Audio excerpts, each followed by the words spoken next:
சமூக வலைதளங்கள் மற்றும் யூடியூப் சேனல்களுக்கு நகைச்சுவை நடிகர் சிங்கமுத்து அளித்த பேட்டியில தன்னை பற்றி அவதூறாக பேசியதற்காக 5 கோடி ரூபாயை மான நஷ்டஈடாக வழங்க சிங்கமுத்துக்கு உத்தரவிட வேண்டும் எனதான் நடிகர் வடிவேலு சென்னை உயர்நீதிமன்றத்தில் சிவில் வழக்கு அவதூறு வழக்கு தொடர்ந்திருந்தார். அதுல தன்னை பற்றி அவதூறாக பேச தடை விதிக்க வேண்டும் என்று கேட்டுக் கொண்டிருந்தார். இந்த வழக்கு ஏற்கனவே நீதிபதி ஜெயச்சந்திரன் முன்பு விசாரணைக்கு வந்தபோது அப்போது வடிவேலுக்கு எதிராக இனிமேல் அவருக்கு அவதூறு ஏற்படுத்தும் வகையில எந்த ஒரு கருத்தும் தெரிவிக்க மாட்டேன் என்று நடிகர் சிங்கமுத்து தரப்புல உத்தரவாத மனு தாக்கல் செய்யப்பட்டது. அதுல நடிகர் வடிவேலுக்கு எதிராக அவதூறான மற்றும் தவறான எந்த தகவலையோ வாய்மொழியாகவோ எழுத்துப்பூர்வமாகவோ டிஜிட்டல் முறையிலோ வெளியிடப் போவதில்லை என தெரிவிக்கப்பட்டிருந்தது. இதை பதிவு செய்து கொண்ட நீதிபதி இடைக்கால மனுவை முடித்து வைத்து உத்தரவிட்டிருந்தார். இந்த நிலையில தான் அந்த பிரதான சிவில் அவதூறு வழக்கு விசாரணையின் போது சிங்கமுத்து தரப்புல ஆஜராகி ஒரு பதிலுரை தாக்கல் செய்யப்படாத நிலையில அவருக்கு எதிராக ஒருதலை பட்ச தடை உத்தரவு என்பது பிறப்பிக்கப்பட்டது.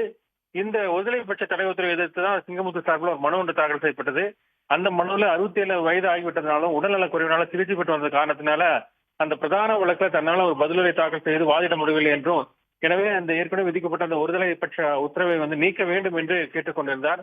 இந்த வழக்கை விசாரித்த நீதிபதி குமரேஷ் பாபு அந்த பிரதான வழக்கில் விதிக்கப்பட்டிருந்த அந்த தடை உத்தரவை நீக்கி உத்தரவிட்டிருக்கிறார்.